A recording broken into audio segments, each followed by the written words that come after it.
like the way you're not afraid.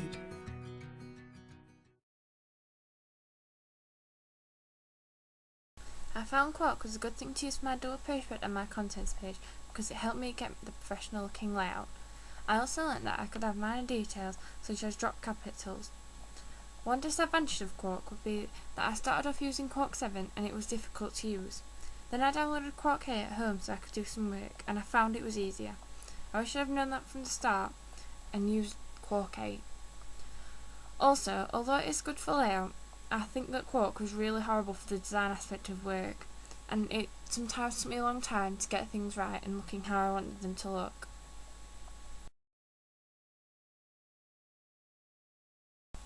I found that Photoshop was better for me to use for my front cover as it's much easier than Quark to manipulate photos, and as my main image and background is a photo, it was with the appropriate software.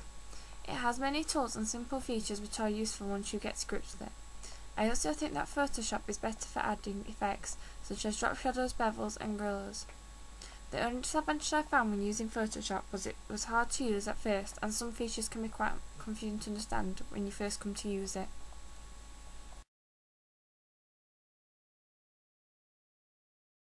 I also learnt how to use digital SLR cameras.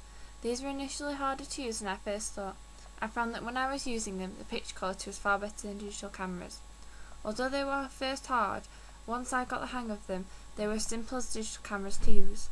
The disadvantage was they were hard to get hold of, and if you didn't own one, as there are very few in college and you usually had to book one out. Also, they are very delicate, so you had to be super careful with them as they break very easily. I also found that a lot of my pictures came out blurry when I tried to take them, as I didn't know about the manual focus and I had to switch to autofocus. Whilst doing my research and planning, I used a web application called Bubbleless. By far it was one of the simplest applications to use, and this was useful for me for making my mind maps. It was much easier and much neater than drawing them up. Although it was easy to create the mind maps, exporting them was difficult as it didn't work a lot of the time, and you had to print screen it, which, if you hadn't finished then, you couldn't edit it, as it was a JPEG file. When it did eventually work, and you could export it, you had to create an account, which was time wasting.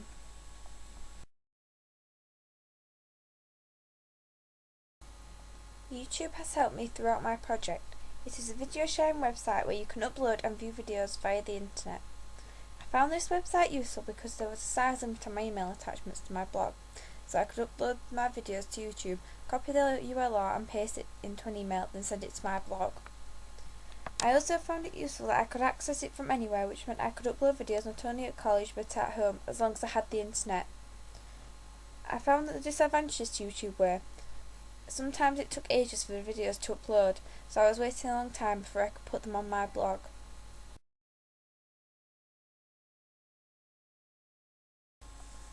When starting the project, I also began to use Windows Movie Maker to be more creative than just writing things up. It's very easy to use and has lots of effects and things to make my work look good. It didn't really have any disadvantages, even though I'd never really used it much before. It's a very simple program to grasp.